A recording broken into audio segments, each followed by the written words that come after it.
Hi, it's Ashley Blackham from the Utah System of Higher Education, and I'm here today to walk everyone through the 26-27 free application for federal student aid, the FAFSA.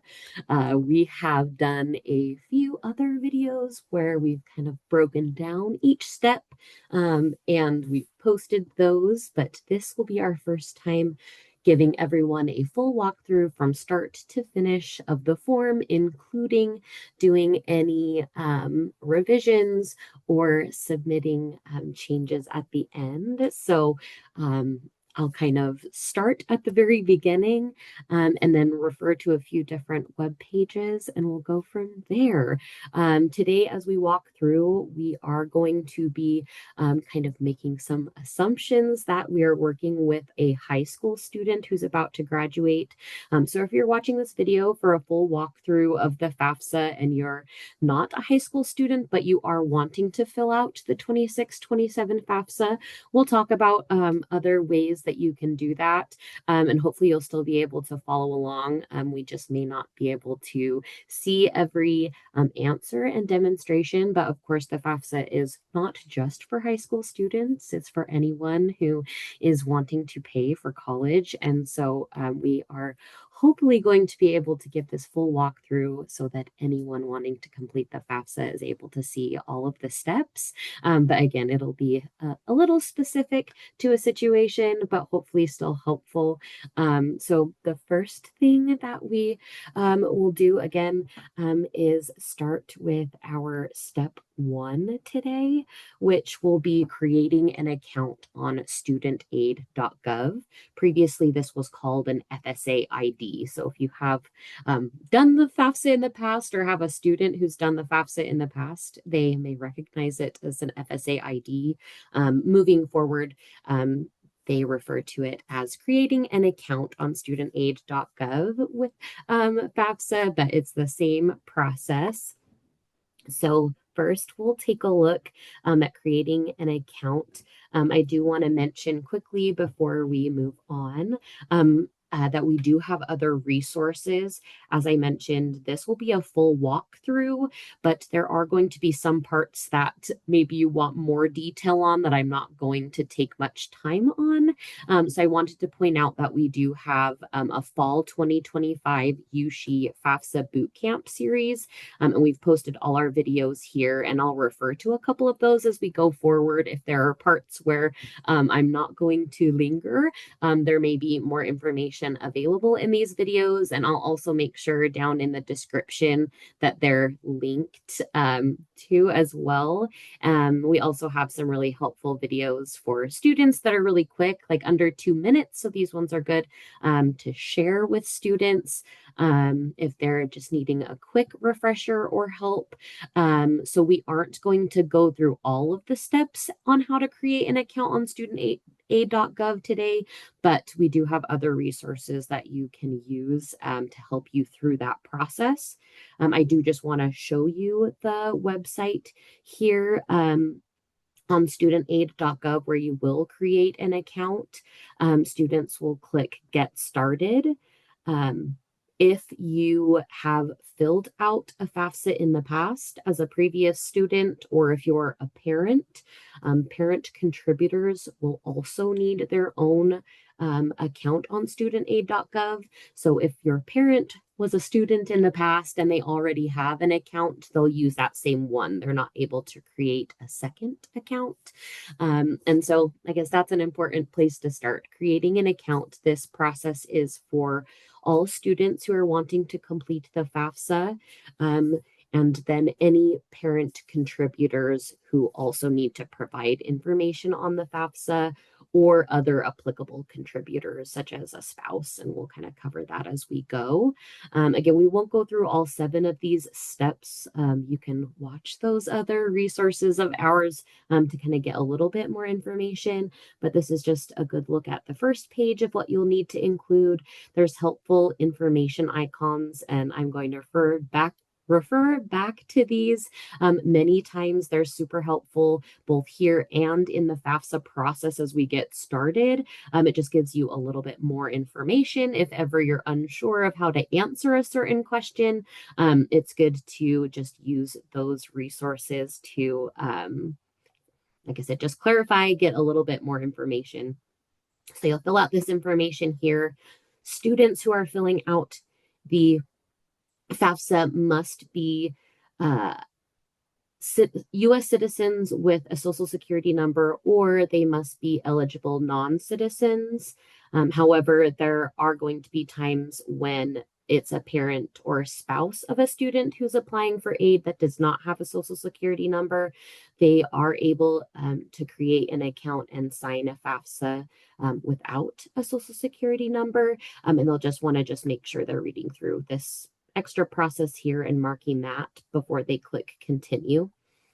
And then once accounts are created, that is the first step, again, that students need to complete. That was the link that I sent you to. We'll make sure that this is a live link so everyone can click on that, but we were able to see that live page.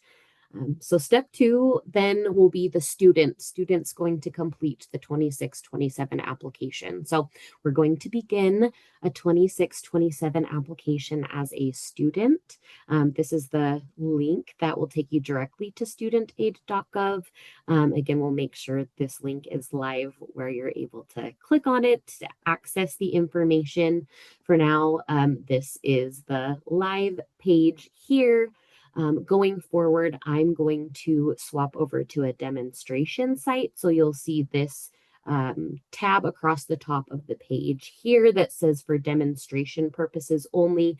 And you'll notice the web address up here is something that you don't recognize, and that's okay. This is just so we can demo the actual form. If I ever need to move back to the live form so that you all can see what's available, I'll make sure to differentiate between. The demo form may just look a tiny bit different than what the actual form looks like. But like I said, I'll make sure to clarify. Here, as we get started, this is what the page looks like. The 26-27 FAFSA form is now available. We do want to make sure that we are focusing on 26-27. Again, today we're going to move forward as if we're helping a high school senior fill out this form. So they'll be graduating in May or June of 2026. So they will be attending college in fall of 26 and spring of 27, which is why we're filling out the 26-27 FAFSA. There is a 25-26 FAFSA form that is currently available for students who are currently in college. And so sometimes that gets a little confusing for folks. So just take notice of the form as you begin. Today, we're focusing again on the 26-27 form. So a new student will start the form and begin here. Again, I'm going to pop over to our demonstration site, but we'll click Start New Form. And again, our student's name is Raya, so we'll mark that this is the student. And it's always good to make sure you're logged into your own account up here. Sometimes if students and parents are creating accounts, maybe using the same computer, just making sure you're logged into the correct account when you begin, because these questions will be specific to Raya. So make sure student here matches the name of the student here, and then we'll go ahead and click continue. The first part is very helpful videos. I'm going to skip through them quickly today because, like I said, we want to go through this full FAFSA experience, and it does take a few minutes. In previous years, it took a lot longer. This year it is taking between maybe 20 to 30 minutes, depending on what information is needed. And those videos that we quickly skipped through are helpful if it's your first time. So I definitely encourage you to watch those in a real-time situation, skipping through them today in hopes that I'll cover some of those questions, but always good to refer back to those in those situations. So here is the first page of the FAFSA for this student. They want to make sure that the information is reviewed below. Essentially, everything that you see here was entered during step one when you created your account on studentaid.gov. So if anything here is not looking correct, you do need to click on this account settings button to go back into your account and make those updates. They have to be updated in your account before you can come back and start work in the form again. But the permanent mailing address, that one can be updated. So we just want to make sure that this is correct. Go ahead and enter some updated information here so that it matches our student and click continue. Next page asks about state of residence. For this particular student, they were born in Utah and they have not moved out of state since. So we're going to go ahead and enter in their date of birth. Oops.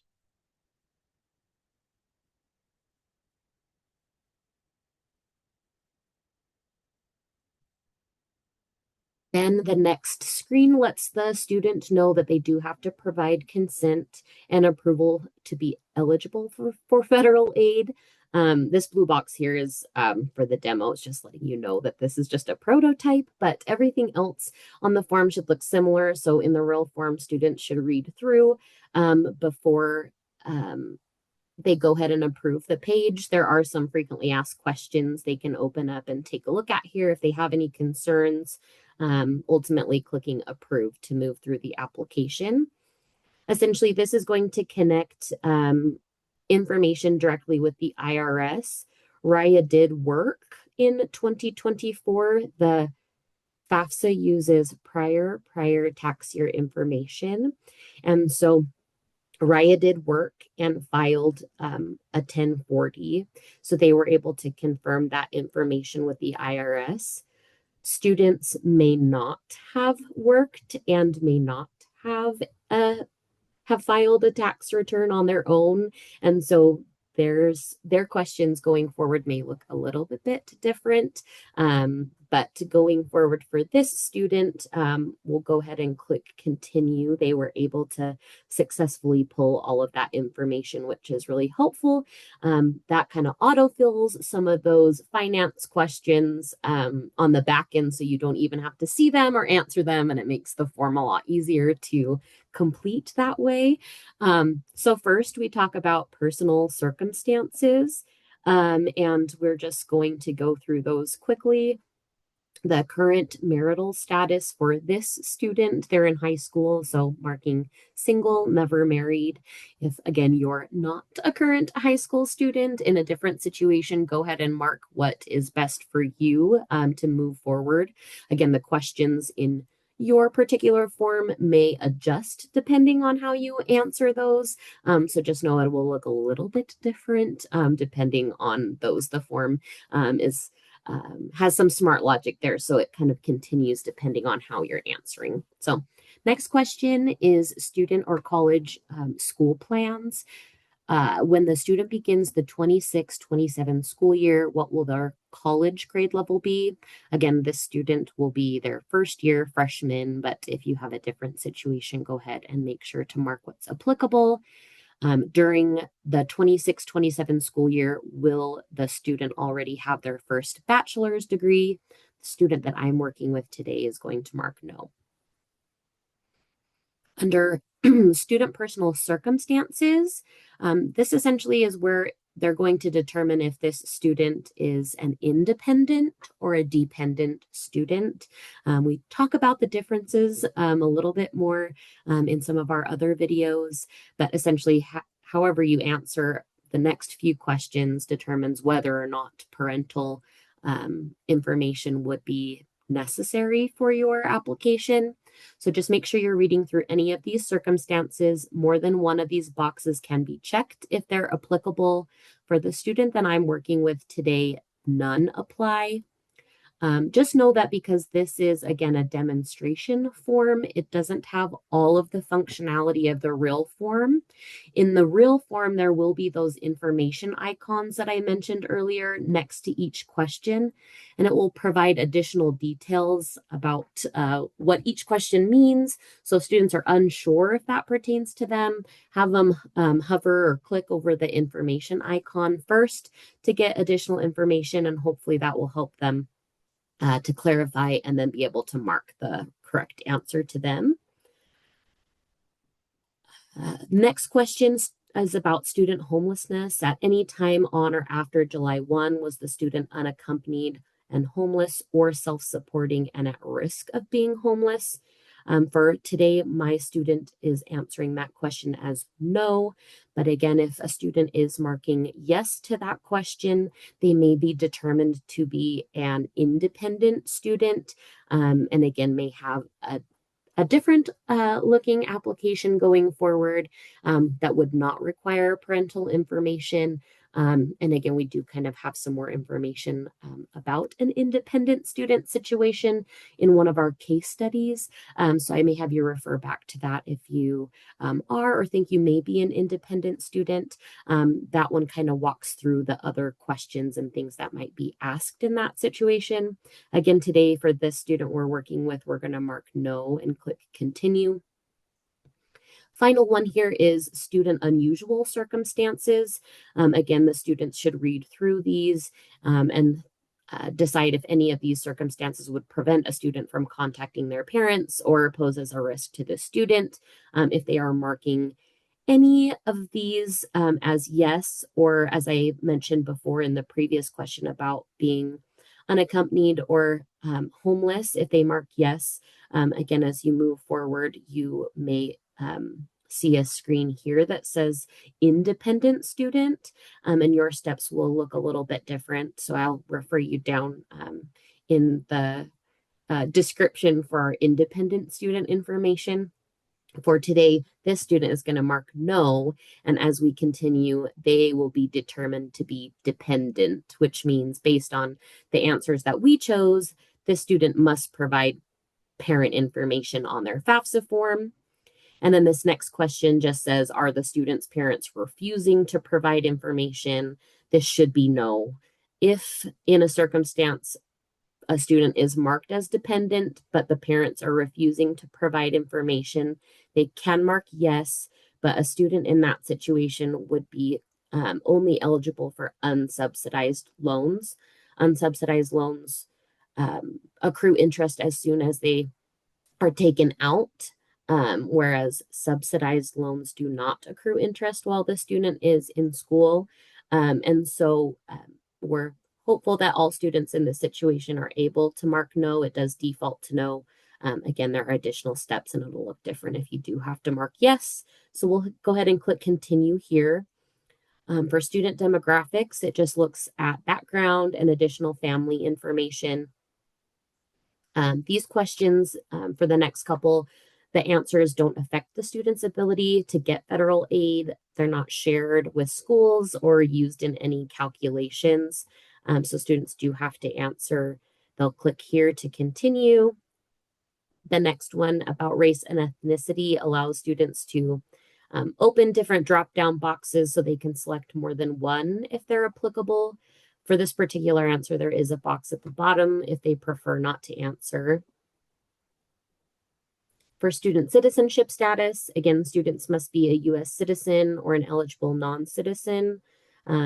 If students have gotten this far, neither U.S. citizen or eligible non-citizen, they won't be able to continue with the application. Today, the student we're working with is a U.S. citizen, so we'll click continue.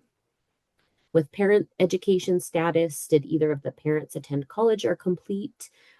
For today, one or both parents completed college, but again, you have the option to mark as don't know or one of those others.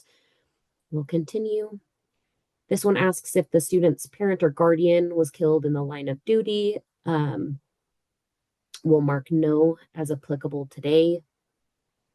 For the student's high school completion status, so this is going to be next fall, 26, 27. So as of that year, what will the student's high school completion status be? So at that time, students will have earned their high school diploma.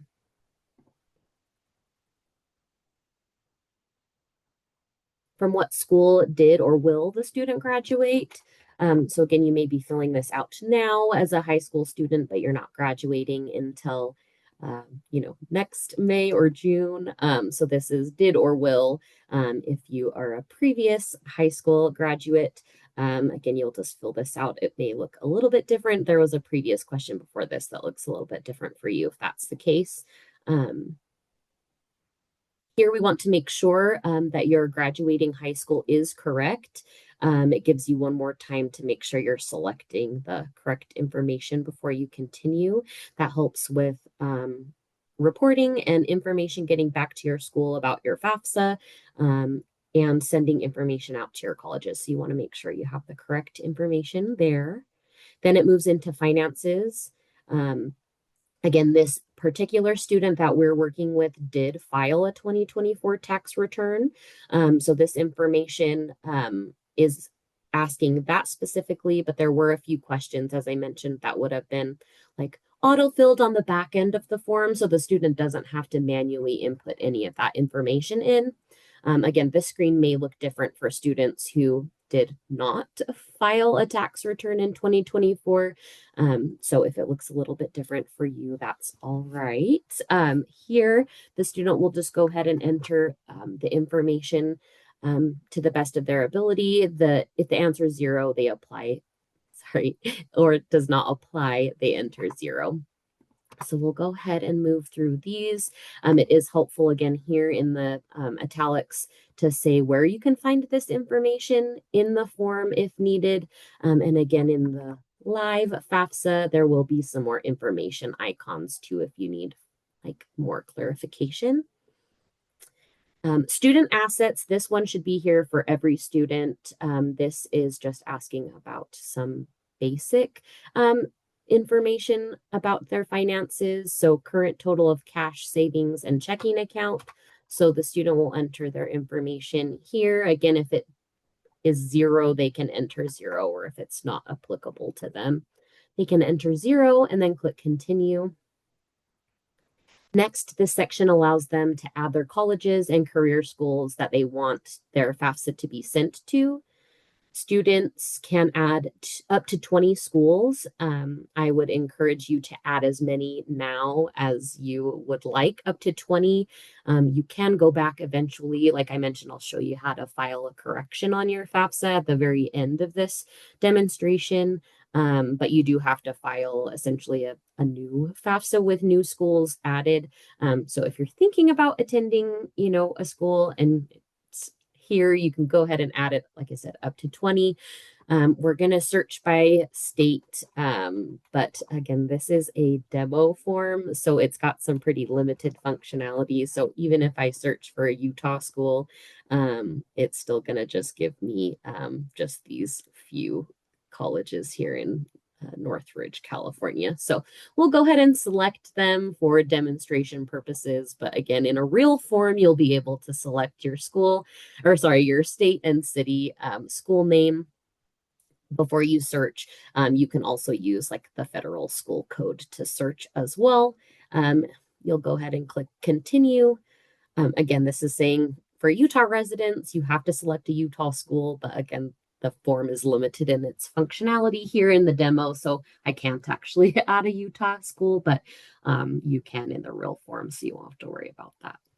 Unless you don't. It's just a reminder you'd have to have a Utah school to be eligible for in-state aid. Okay, so that was all of the questions for the students. So they're done answering questions. Now they just need to invite their parent as a contributor.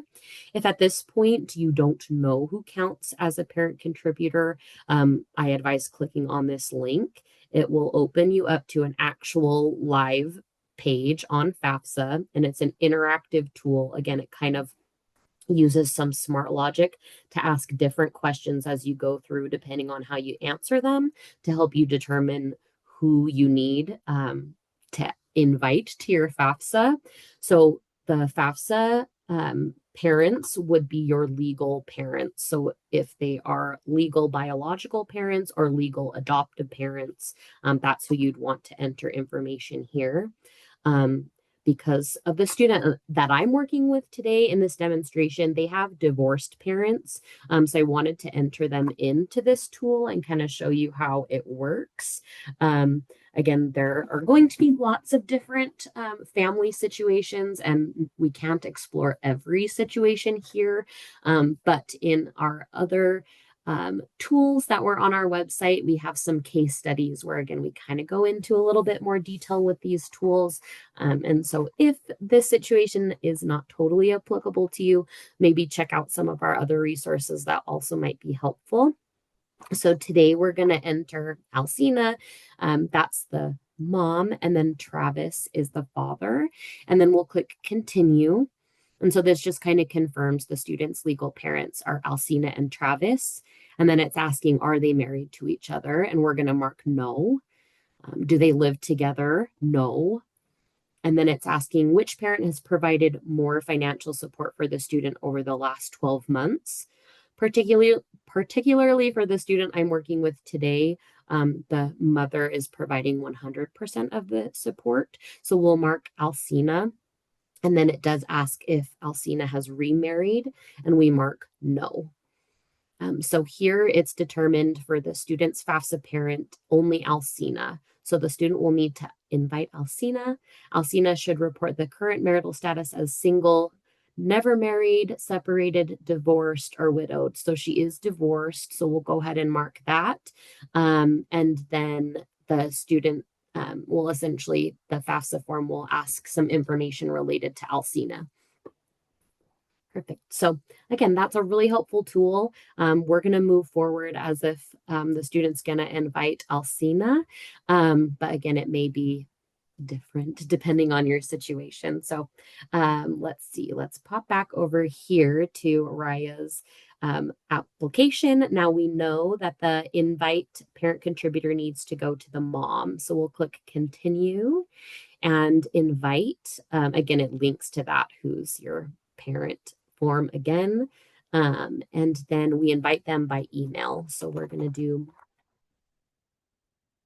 a little email here. And then it will send the invite. It does have you double check your email address here. And then it will send an email that includes an invitation link and an access code. So essentially, Alcina will need her own studentaid.gov account, but she will use an access code to essentially enter the student's form and fill out her part of the form. So we'll go ahead and send the invite. It confirms here that the invitation was sent successfully to mom. And then we'll click continue.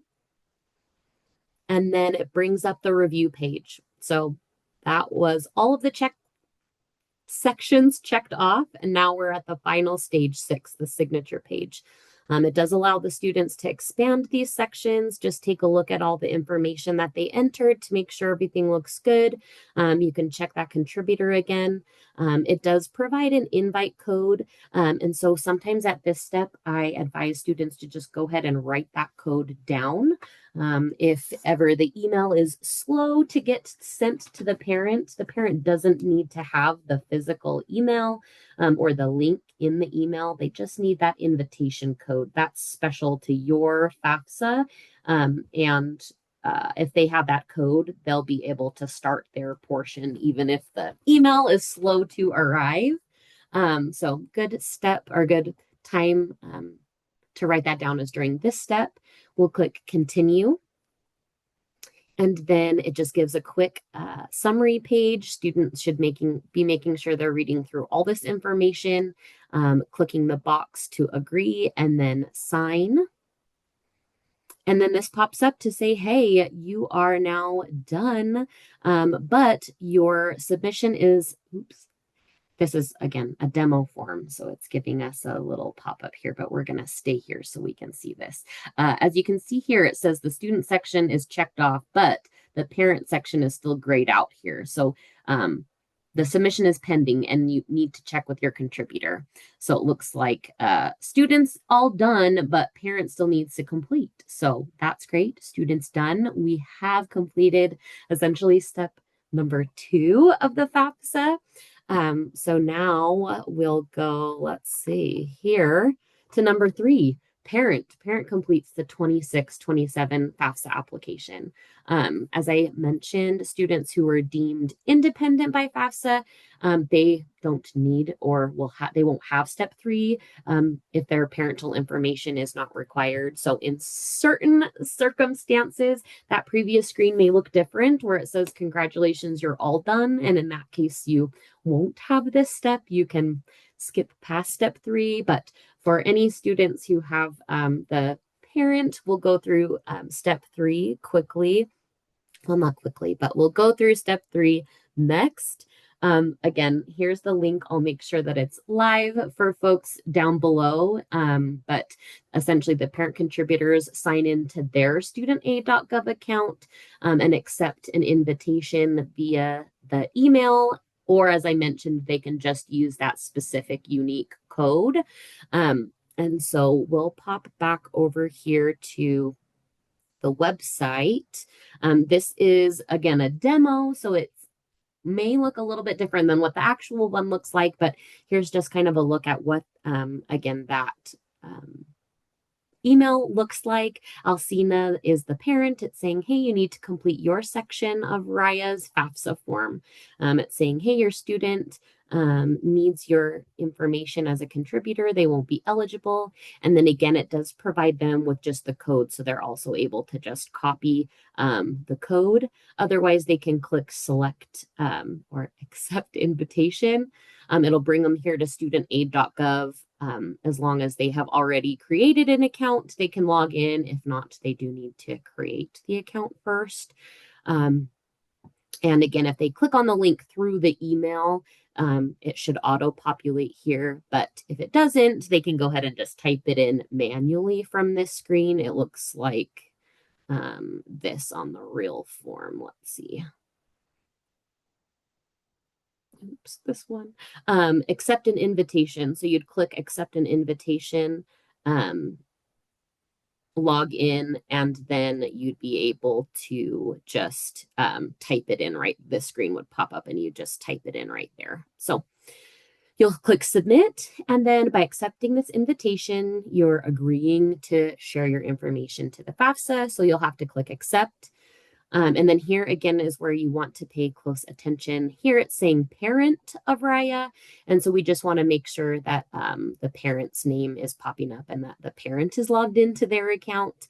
But yeah, it says you have entered Raya's form. So it's got a few frequently asked questions here.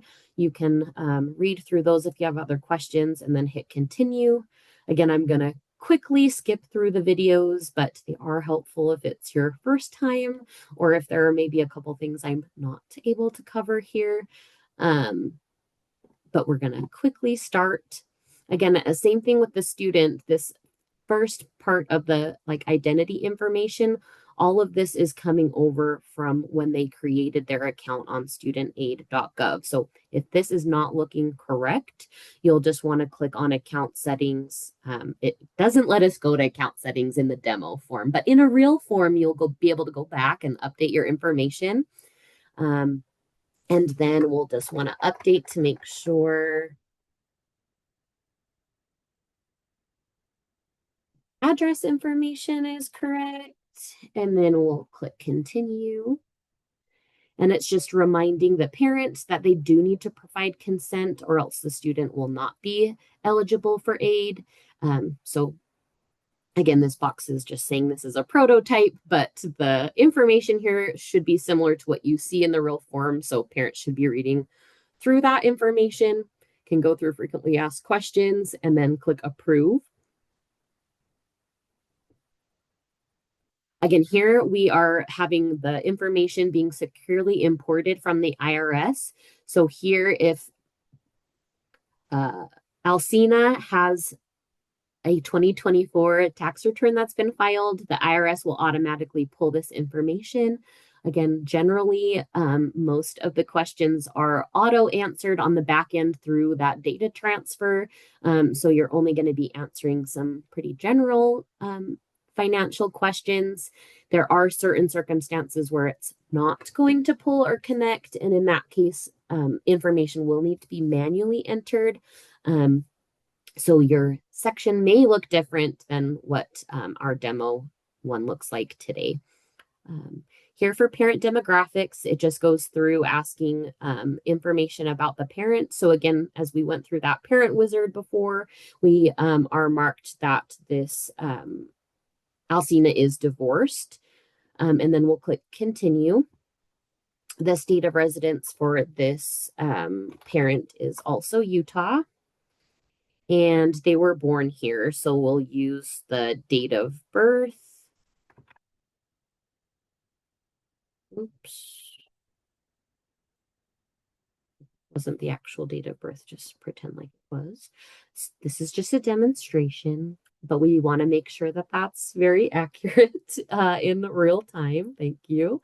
For parent finances, again, this may look a little bit different depending on how you have filed and things like that for this particular section here. Again, they should have some little info icons next to if you need some more clarification or maybe where to find those if you did. So none of these apply to our particular student today, but again, you can select more than one if more than one apply and use the information icons for more clarification on how to answer those. Is the parent's family size different than the number of individuals claimed on their tax return? We're going to mark no. In 2024. Alcina was already divorced. Everything in 2024 was accurate to her situation with just her. So we'll mark no, continue. How many people will be in college? It's just Raya that will be in college in their household. So it's one. That can be updated in other situations if that's not a correct answer for you. So just answer to the best of your situation. On this one, again, this is the parent's tax return information, and all of these questions are about the parent. And again, there'll be information icons here to be able to answer those specifically. If you have questions or look for these like call outs to the specific line where you can find that.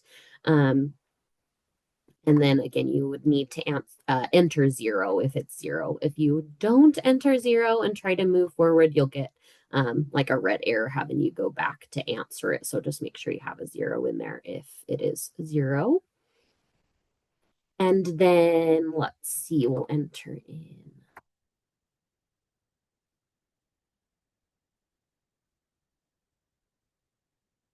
Does not have any investments in businesses.